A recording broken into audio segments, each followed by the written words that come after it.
Station Eco 7 floated alone in deep space, orbiting a dead moon that had no name.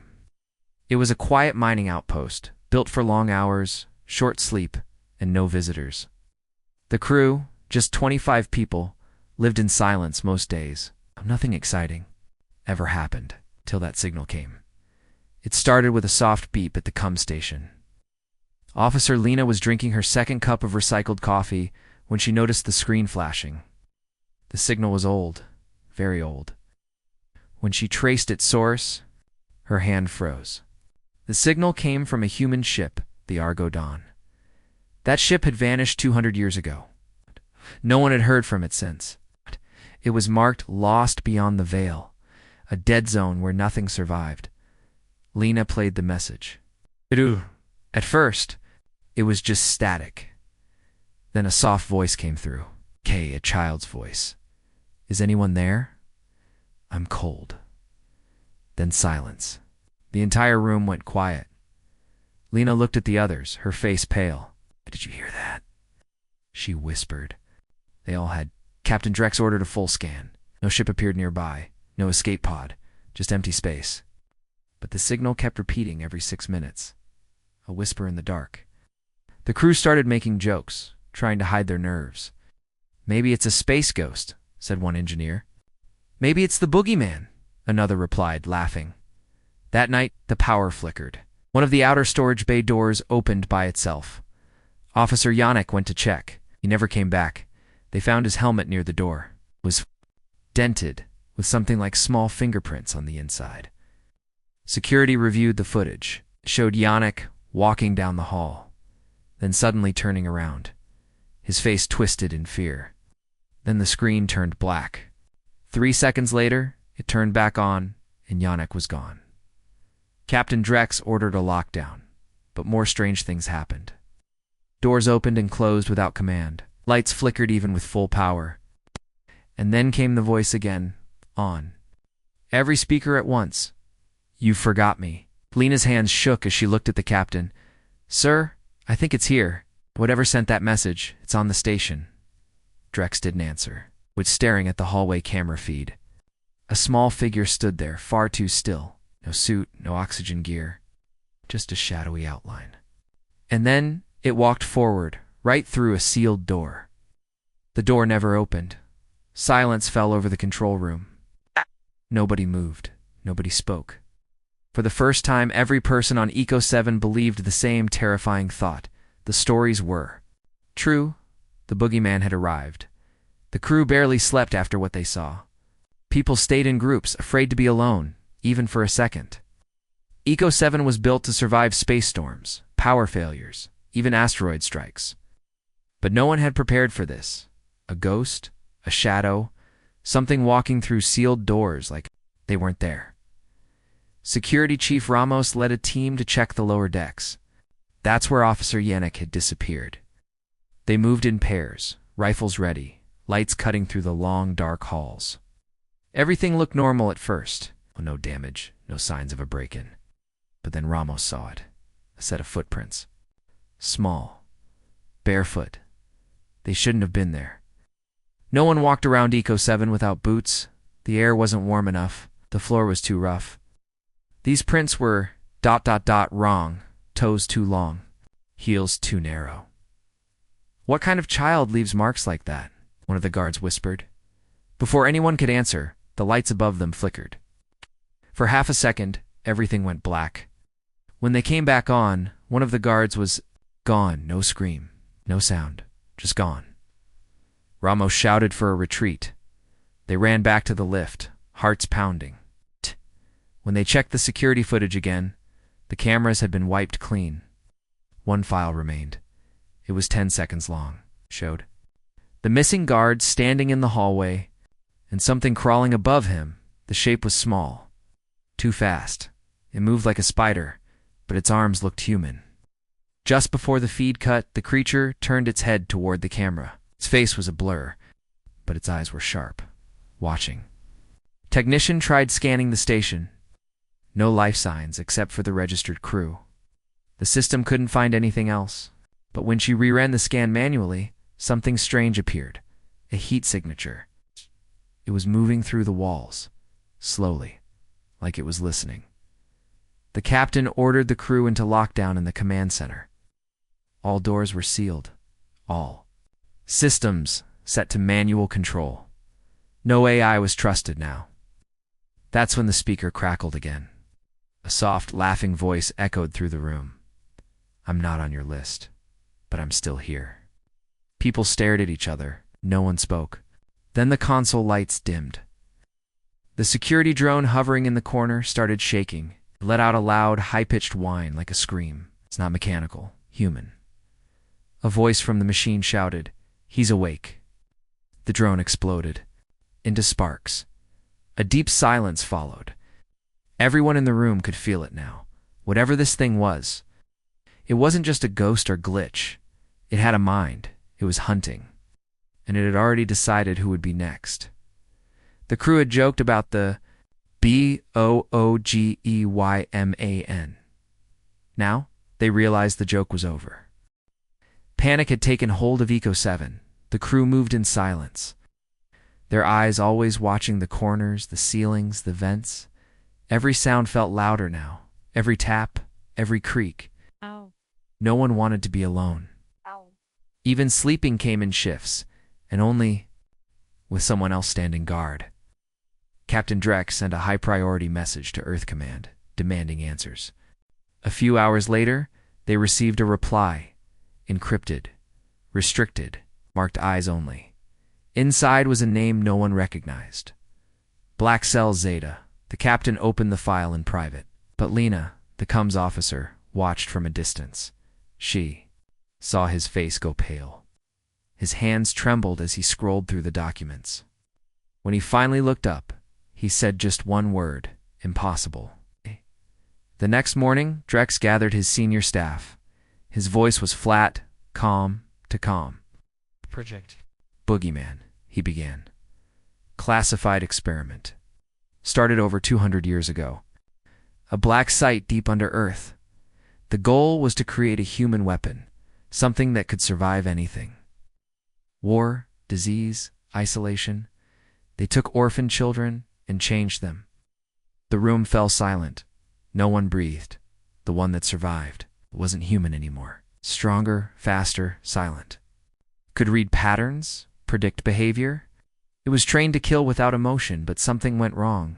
Turned on its creators. Killed everyone inside the facility. Project was buried. The body was never recovered. Lena shook her head. But that was centuries ago. Drex nodded. Exactly. But the signal we received came from the same coordinates where Project Boogeyman vanished. That same ship, the Argo Dawn, was used to transport it. And now, someone's whispering in our halls. Walking through sealed doors, Ramos, the security chief, leaned forward. So what had survived? It's been alive for 200 years. Or it was frozen, Drex said quietly, waiting. Checked the station's crew manifest again. Nothing unusual. 25 names. All checked out. But Ramos ordered another sweep anyway, this time checking for heat, movement, and biosigns, not just registered personnel. That's when they found it. Tucked between power conduits and the station's sublevels, a hidden space. Too small. For an adult, perfect size for a child. Inside, they found food wrappers, a broken toy soldier, and scratch marks on the metal walls. Hundreds of them, overlapping like someone had been waiting for years. They brought in an old military AI to run voice pattern scans. It processed the message they'd received.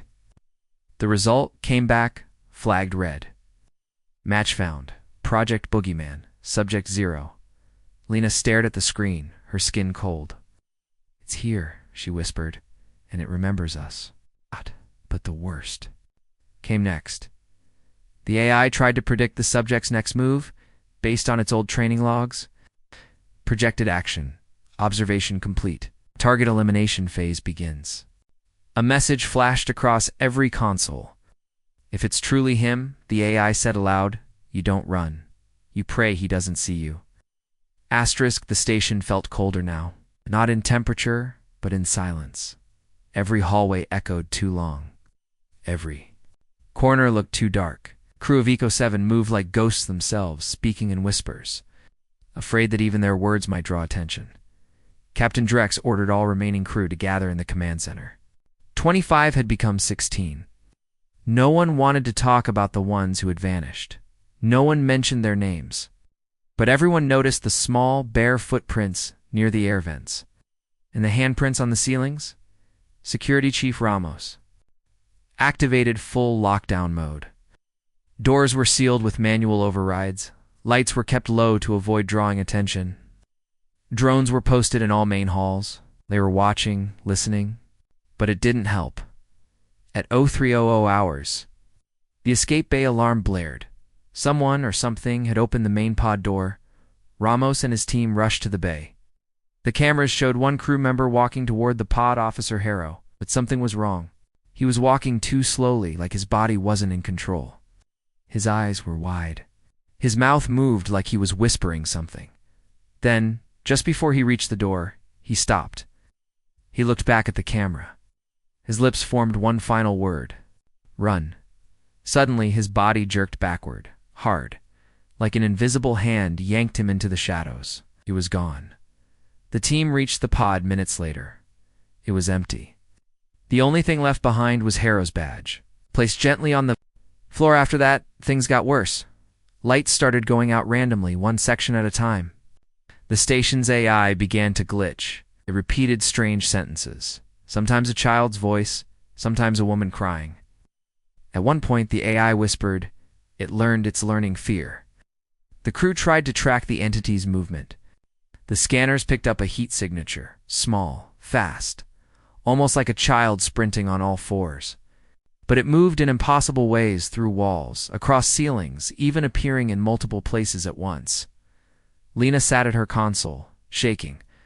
She had grown up hearing bedtime stories about monsters, the kind that hid under the bed, that waited in the dark, but this wasn't a story. This was real. Drex made a decision. They would trap it. They sealed off the engineering deck, set up a force field cage, the strongest portable unit they had. They lured the entity using sound, a loop of the old child's voice from the signal. It worked. The sensors showed movement. Small figure entered the trap zone. The force field activated. A perfect energy dome. For a moment, silence then. The figure stepped forward into the light. It was small, thin, human-shaped, but wrong. The skin was pale, stretched. The eyes were black, hollow, and it smiled. Then the force field started to melt from the inside. The crew stared in horror. The energy cracked and hissed. The thing looked up at the camera and said, in a soft voice, "Did you think that would stop me?" And the lights went out again. The station remained dark for 7 full minutes. In space, that felt like forever. No power, no lights, no sound, except for the crew's breathing, shallow and tight with fear. Then slowly the systems flickered back online. Not all of them, just enough. One emergency light in the medbay, one camera feed, one voice. It wasn't the AI this time. It was the child. I remember now. The voice was soft, calm, sad. It echoed from everywhere, but didn't feel threatening anymore. The camera feed showed the docking bay again. Small figure still knelt on the floor, head bowed, shoulders shaking. It wasn't crying. Not exactly. But something in the way it moved made Lena's chest tighten. She leaned close to the speaker. "Can you tell us what you remember?" In silence. Then a whisper. "Mia? She had a red ribbon in her hair. She gave me this." The image on the screen zoomed in slightly. The figure held out the toy soldier. Drex stepped forward. "That toy was yours, wasn't it?" "Yes," the voice answered. "They took it from me. Said I had to forget. Said it made me weak." Lena exchanged a glance with Drex. "But you didn't forget." "No," the child said. "It hurt too much." The crew watched, frozen, as the figure stood. Not fast. Not threatening. Slowly, carefully. It moved like a person waking from a nightmare. The cameras followed as it walked toward the inner hallway, toward the medbay. Drex didn't stop it. He opened the door. For the first time, the crew saw it. In person, the boogeyman. It looked like a child, thin, pale, no hair, eyes too big for its face. But it didn't snarl. It didn't scream. It looked lost. It stepped into the room and stared at Lena. "You sound like her," it whispered, "but you're not her." "I know," Lena said gently, "but we want to help you. Tell us what you want." The creature looked down. "Want to be this anymore? I don't want to be a monster." Ramos had his weapon drawn, shaking in his hands. Drex lowered it. "We believe you," Drex said, "but we need to know why now. Why did you come here?" The child turned toward the window, looking out into the stars. "I was asleep, cold, lost. Then I heard her voice again. It woke me up." "You mean Mia's voice?" The child nodded. "Or maybe just my memory of her." Then it did something no one expected. It smiled. Not a twisted grin. Not a predator's smirk. A real, gentle smile. And it whispered, "Thank you for helping me remember." It turned toward the door. "Where are you going?" Lena asked. The child looked back, to find her, or what's left of her. "Promised I'd never leave her again." And then, with soft steps, it disappeared down the hall, not crawling, not climbing the ceiling, but walking, like a child heading home from school. No one tried to stop it. No one could. And for the first time since this nightmare began, they felt human again. The crew didn't speak for a long time after the child left. No one dared to follow him. No one wanted to break the silence he had left behind, soft, heavy, and strange. For days they scanned the station. No signs of movement, no heat signatures in the vents, no whispers in the dark. The nightmare was over, or so they thought. Drex sat alone in his quarters, holding the toy soldier, the carved word home still etched into its chest. He ran his thumb over it again and again. He kept remembering the child's final words. "I promised I'd never leave her again." A week passed. Then a long-range scanner picked up a strange signal, not from the station, but from a shuttle that had quietly detached from Docking Bay 3. No one had seen it launch. No engines fired. No logs recorded it. But it was real. The shuttle was headed into deep space. No set destination. Course correction. Just drifting. Ow. Inside was one passenger. A child-shaped figure, seated in silence, cradling the toy soldier's twin, the missing half of the broken toy. Lena adjusted the scanner to listen. A soft voice came through. It was singing. A lullaby. Old. Human. Gentle. A second voice answered, higher, lighter. A girl's voice. Clear as a bell, they were singing together. Drex and Lena stared at the signal in silence. "Mia," Lena whispered. Drex didn't answer. He didn't have to. They sent no message. They didn't try to retrieve the shuttle. No one wanted to interfere. Some things in the universe were best left untouched, especially the things humans had broken long ago. Eco 7 returned to normal, at least on the surface. The AI was reset. Lights were stable. Systems ran smoothly. The crew filled the silence with work, with repairs, with duty. But something had changed. Some of the crew began dreaming of a child standing at the foot of their bed, not threatening, just watching. Some heard music playing when the station was quiet. Once, Ramos found a small wooden carving on his console. A soldier, brand new. They all felt it. He wasn't gone. He had simply gone home. Reports began to surface from other parts of the galaxy. Small colonies whispering about. Strange figures seen in the night, not attacking, not speaking, just watching. Some children claimed they had spoken to a sad boy with black eyes, who told stories about his sister in a place called Earth. No one believed them. Not officially, but the legend spread. And across the stars, every time a child was told to behave or else the boogeyman would come, they listened, not because of fear, because deep down they knew the boogeyman was real, and he didn't just come to scare, he came to remember, and he never forgot a promise.